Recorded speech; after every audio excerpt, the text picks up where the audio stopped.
Welcome everybody to the PNP Core Component Training. This is the module about the site provisioning framework. I am Paolo Pialorsi from pss.com, and here you can find my Twitter handle in case you wanna follow me on Twitter. Before moving to the content of this module, let me remind you that the Office 365 Developer Patterns and Practices project is a community project which provides code samples, guidances, case studies, and monthly community calls in order to support the community of developers that want to develop solutions for Office 365 and for SharePoint on premises. And we have some specific teams that we follow, like the SharePoint Add-ins model, the Microsoft Graph and the Office 365 APIs, as well as the Office 365 applications, the remote provisioning, and the client-side development more in general. Here you can see the URL, the aka.ms/officedevpnp URL, which will lead you to the entry point of Office Dev PNP, and from there you will find almost everything you need to develop solutions for SharePoint Online, SharePoint on premises, and Office 365 more in general. But let's see what we will see in this module. First of all, we will introduce the remote provisioning engine that we provide through the PNP core component. Then we will see how it works, and we will see a real demo of how to use it to do remote provisioning. And then we will complete the discussion talking about some key features of the engine. So first of all, what is the PNP Provisioning Engine? Well, the PNP Provisioning Engine is an open source community effort, which is a fundamental information. It is an open source piece of code you can find on GitHub under github.com/officedev/pnp-site-core, the source code of the entire core component, including the PNP Provisioning Engine. The Provisioning Engine is a framework which is provided to you to easily do remote provisioning using the core library of Office Dev PNP and using an object-oriented approach in order to improve the quality of your life and the quality of your code when you need to do remote provisioning. What are the main capabilities of this component? Well, you can automate remote provisioning. You can very easily get or generate a site template from an already existing site, which is online, available on the browser. You can get the template from that site, you can extract it, and you can apply it onto a target site in order to move your artifacts, for example, from a development site onto one or multiple target sites that you want to create based on the model, on the site template that you created. And for example, just using the browser and your mouse or your keyboard. It is available as a component for Microsoft.NET, so you can use it in your development efforts. You can create your custom development solutions which leverage the library to do remote provisioning or to do extraction of templates from an already existing site. And we do also provide some PowerShell extensions that are really useful to do the most common tasks in the fields of getting or applying a provisioning template using the remote provisioning technique.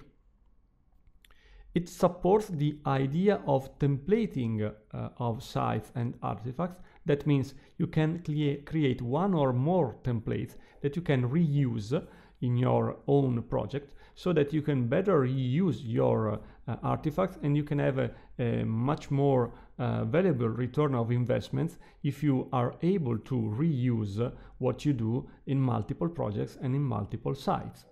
You can also do updates on your templates.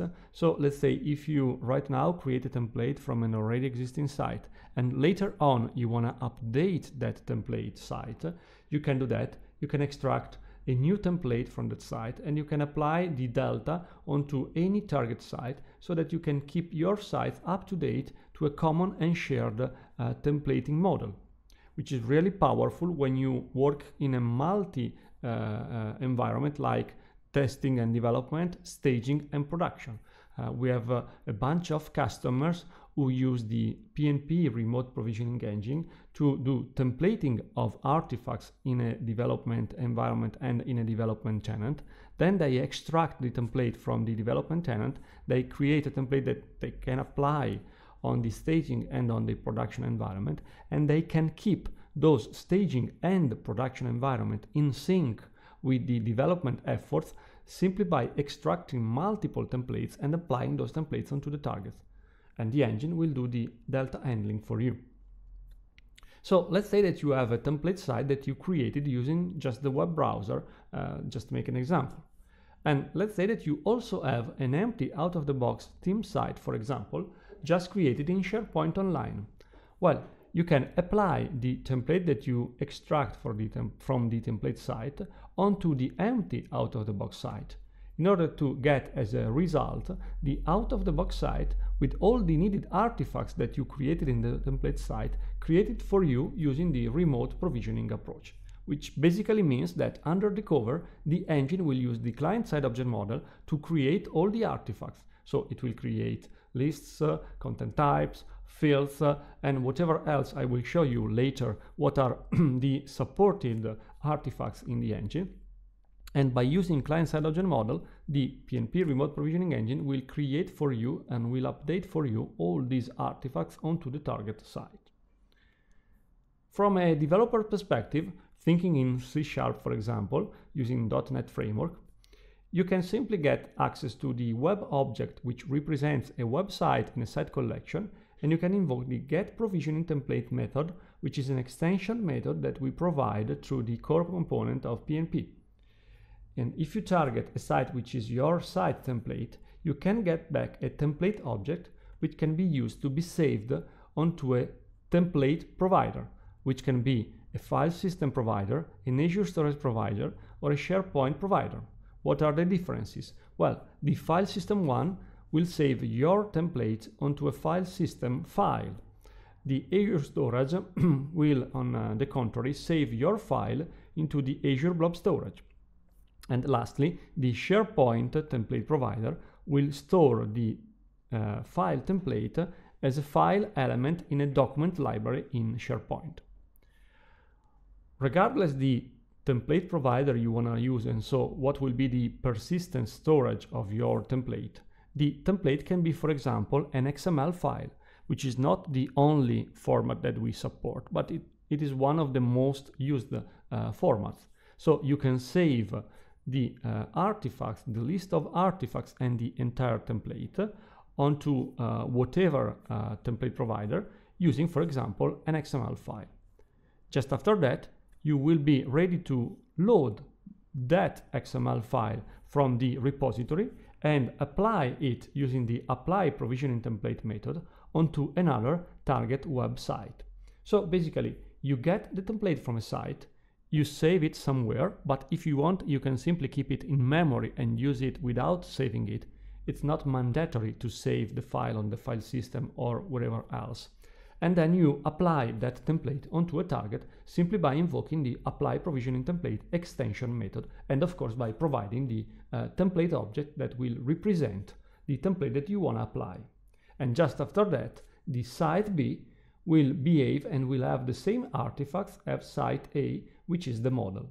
And so you can pretty easily do provisioning and creation of artifacts of elements in your information architecture using this code-based approach, which means you can do that in your own SharePoint add-ins or Office 365 applications, and you can create all the artifacts needed to run your applications, your custom software solutions built on top of Office 365 or on top of SharePoint on-premises.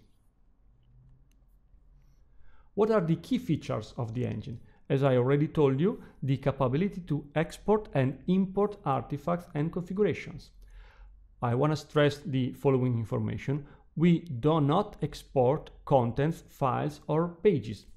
There is an asterisk on this line because, to be fair, we only export the home page of a site to keep it as part of the main artifacts that represent a site template, as well as the page layouts if you are using a publishing feature in your site.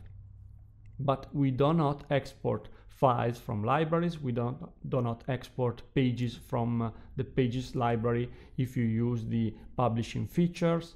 we do not export any kind of content from the template site. The template site is a template just for the artifacts and the configuration settings of the site, but not for the content.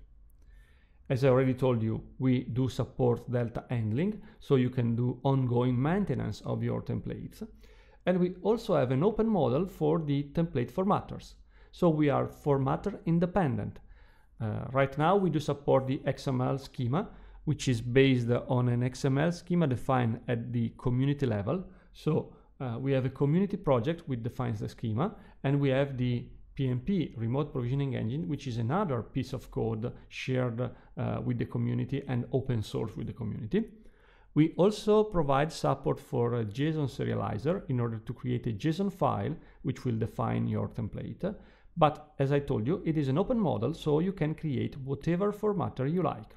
And right now, we are under the process of creating some new formatters. For example, we are going to support the OpenXML format to better support very wide templates which are made of multiple files nested into multiple folders, for example. Lastly, we provide an extensibility model so that you can create your custom extensions which can be invoked while applying a template onto a target site, and pretty soon we will be able also to provide extensibility while extracting a site template from an already existing site. So let's see how the PNP Remote Provisioning Engine works in practice, and let me show you just a short demo of this engine from a developer perspective and from an IT pro perspective as well. So first of all, let me go to the web browser and let me show you this sample template site.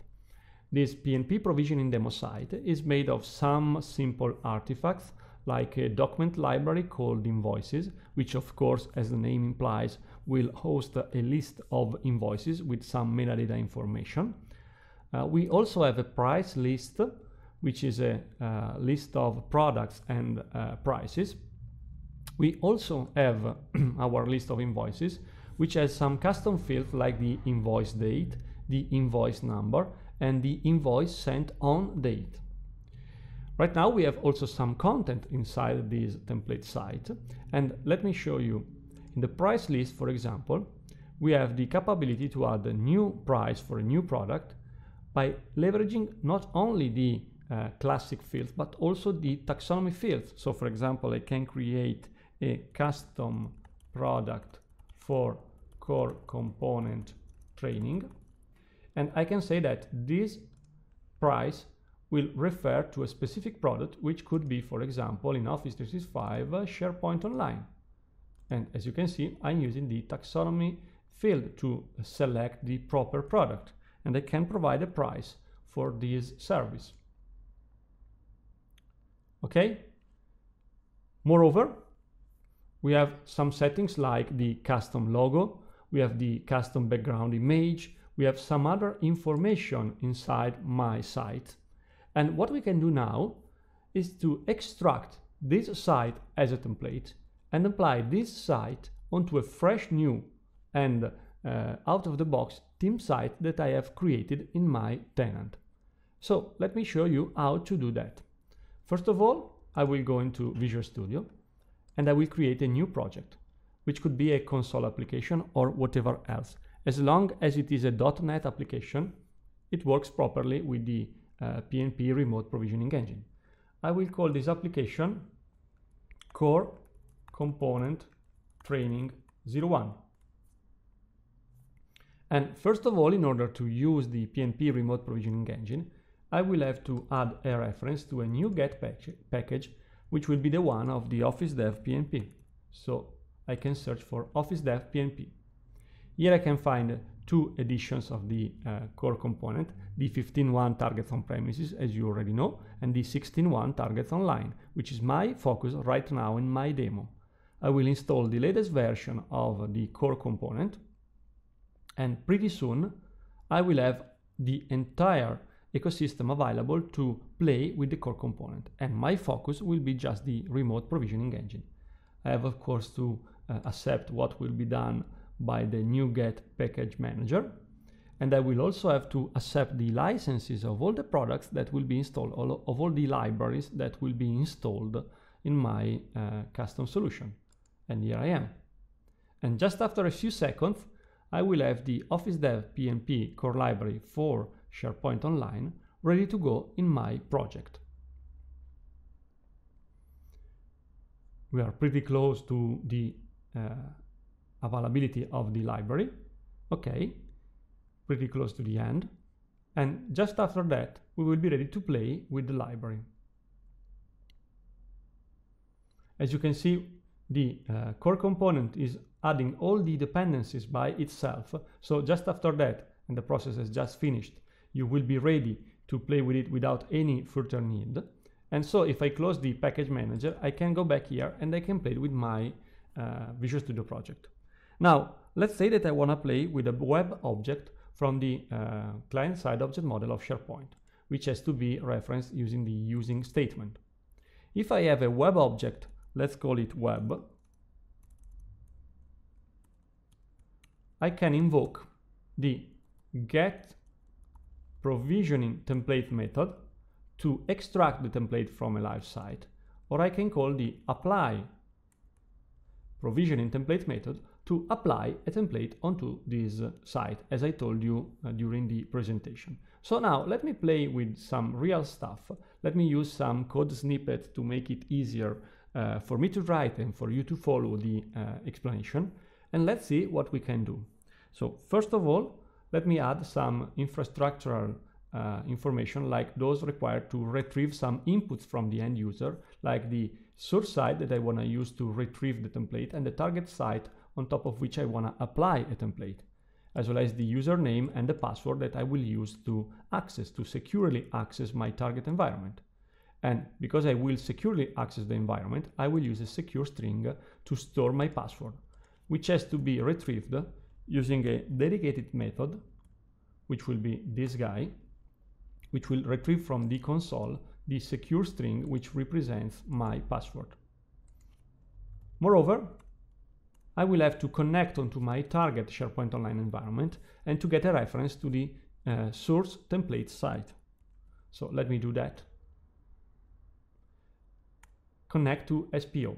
I will create a client context object which will use a SharePoint Online credentials, set of credentials, to access the remote website, which will be the source URL provided by the user to the UI of this application.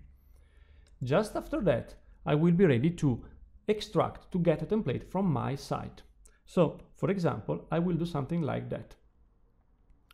I will define some startup information, which will instruct the engine about how to extract the information from the target site. So, for example, I will create a provisioning template creation information object, which will target my website. I will get the file system connector, which will target the file system to load or save the template files that I'm using. I will instruct the engine to persist all the branding files. That means the custom logo, the CSS file, any background image, and everything else that is needed to brand my site whenever I will reuse the template that I'm gonna go to extract. Then I will also define an anonymous delegate to follow the process, the progress of the getting my template from the site. And after that, invoking the get provisioning template method and providing this set of information, I will get back a provisioning template object,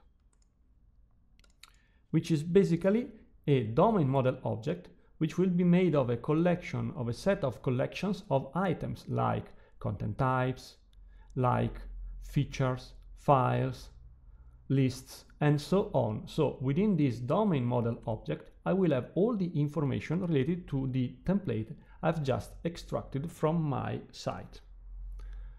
After that, I will be ready to save my template onto the file system, for example. So I can, for example, invoke the save as method of a template provider, which will be the XML file system template provider. I have, of course, to do a using of the proper namespace for this guy, and just after that I will be ready to save my template onto a target folder, which will be the folder of my current application. So if I run this application like this, I will be ready to extract the template from my site. Let's do that. So let me build the application. And just after that, let me start it.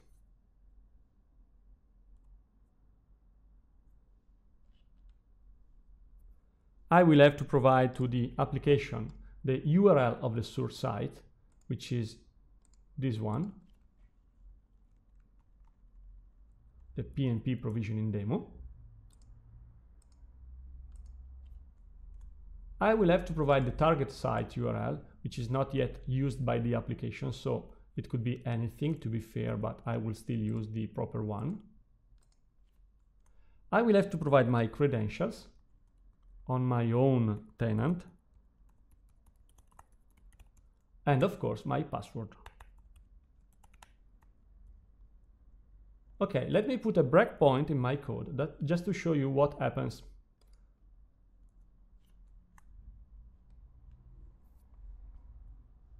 Here we are. We will invoke the get provisioning template method, and just after that, within a few seconds, as you can see, we are extracting the regional setting, the UI languages, the audit settings, the site security, the fields, and all the artifacts that made up our template site.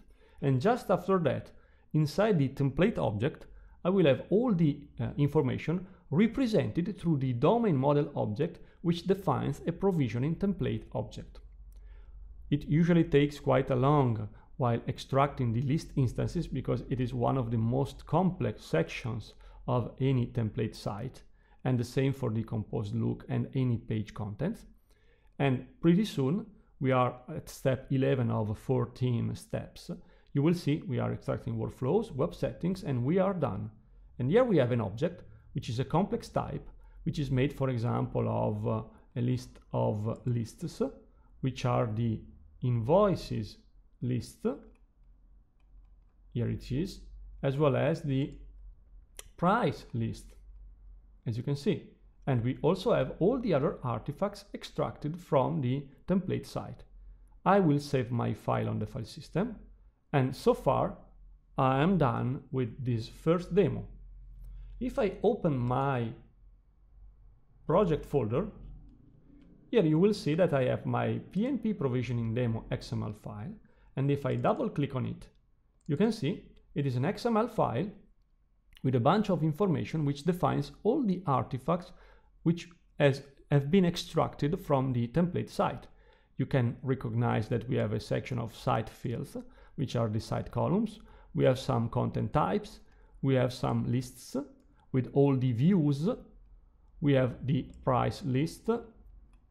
We have some taxonomy fields, and so on and so forth. We have some web features. We have some custom actions and stuff like that. We have the pages section with the home page of our site, and so on. Moreover, we also have the SP color file, the PNG logo of the site, as well as the background PNG image of the site. So how can I use these templates in order to apply it onto a target site? Well, pretty easily. We can do something like that. We can connect to SharePoint Online again. Now we will use the target site URL. We will have to load the template from the XML file. So, for example, we will do something like that. We will get the XML template provider, targeting the same folder as before. We will get the template from the file system using the file name that we used before to save the file. We will create a provisioning template applying information object, which will instruct the engine about how to apply the template onto the target. We will define a connector so that the engine will know from where to get all the support files like the logo, the background image, the SP color file, just to make an example. And we will apply the provisioning template, which is this guy, on using this provisioning template applying information settings onto the target website. And just after that, we will have our site completely branded and customized with all the artifacts and settings coming from the template site. Moreover, before applying the template onto the target site, we can also do some customization. So for example, let's say that we want to add a custom list to the target site before applying it to the target. Well, we can do that simply by playing with the domain model object. We have the template, we have the collection of lists. We can add a custom list with some setup information which will define what the remote provisioning engine will do in order to create the artifact onto the target site. So let's try and let's play with this code right now. So let me skip the first section. I will comment this part of my demo, and I will simply use the second part of the demo to apply the template onto the target site. So let me press F5 again. Let me provide the URL of the source site, even if we are not really using it. Let me provide the URL of the target site, which will be the real target right now of my demo, and again my credentials.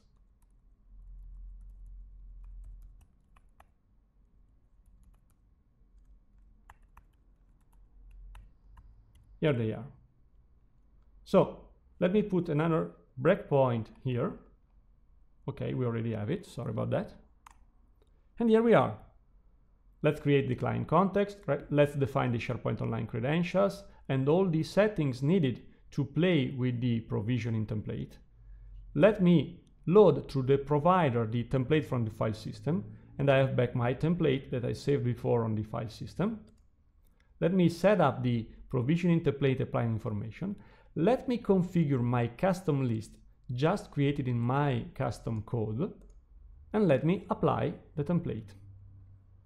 And again, you will have the progress on the console screen.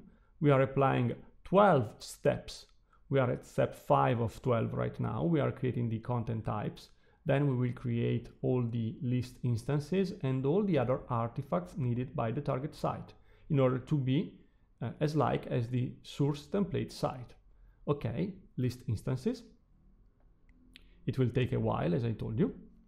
And just after that, we will have all the other artifacts applied onto the target site. If in the meantime we go to the target site just to see what is happening, I can come here and refresh this page. Just to show you that something is happening in the background, we already have the lists defined, probably not completely defined, but almost there. And pretty soon we will also have all the artifacts. Now the engine is uploading the files like the PNG logo, the PNG background image, and the SP color file. Right now it is creating the home page. It is uploading and creating the home page, any custom action, and the composed look, as well as the search settings pretty soon and the web settings. And just after that, in a couple of two more steps, the provisioning target site will be almost the same from an information architecture perspective as the source template site. Okay, usually the composed look takes quite a while because it has to dynamically create the CSS files and all the stuff needed, but we are pretty close to the end. Okay, we are done. So let me press F5 and let me close this console application. So refresh of this site, and boom, you have the new site, the new branding with the background image, with the home page, and of course without any of the contents, because as I told you, we simply export and apply the artifacts, the information architecture, the settings, but not the content. It is a feature by design. We don't want to export content. We simply want to export artifacts, settings, and information architecture. And if I go to my site contents, you can see I have my sample contents, I have my price list, and if I play with my price list, I can add a new item, which can be SharePoint Online product, and I can select through my taxonomy the proper product, sorry, SharePoint Online, and I can provide a price for it. So we completely recreated the experience we had before into the new site. Well, and what if you don't like having to write always such kind of code? I mean, it works, it is brilliant, but you have to write quite a bunch of code. If you want to create a custom application, a custom solution, and you want to write your code, that's amazing, because you can simply write this kind of code and you will be done. But what if you want to simply move artifacts from one site to another, or if you want to do updates and you don't want to write code? Well, you can do that using PowerShell. So let me go to PowerShell and let me show you another very short demo. Okay, sorry about that. Here we are. Through the PowerShell extensions that we provide, you can do something like that. Connect to SPO Online. You can provide the URL of your source or target site. Let's say that you want to get the source site that we used before, so this guy. You can provide a set of credentials stored in your credential manager, or you can provide them explicitly while invoking the Connect SPO Online, which will be what I will do right now. So I will provide my credentials and my password, and just after that I will be ready to do the get SPO provisioning template, providing the output file name, which could be ctemp PNP core training.xml. I can instruct the engine about what I want to do. If you think about what we did in the code sample, we had some information that we were able to provide to the engine in order to instruct it about how to extract the artifacts. They are almost the same information, so I can persist branding files, for example, and I can do, for example, extraction of all the taxonomy information and stuff like that. And just after that, let me do that, I will be able to apply the provisioning template onto another target site. As you can see, we still have the progress even in PowerShell. And if in the meantime I go back to my browser, I have another site which is again a fresh new theme site. I can get the URL of this site. I can go back to PowerShell and I will be able to connect to that target site and to apply the SPO provisioning template, providing the path of the file that I've just saved right here. This is the cmdelete and this is the path of the file. And I can again instruct the engine about where to find some information, the resources and stuff like that. And by doing that, I can simply apply my provisioning template onto the target site again, but this time using PowerShell without any real line of code. Under the cover, the PowerShell cmdelete will do the magic for us. And again, the engine is applying all the artifacts onto the target site. So pretty easy.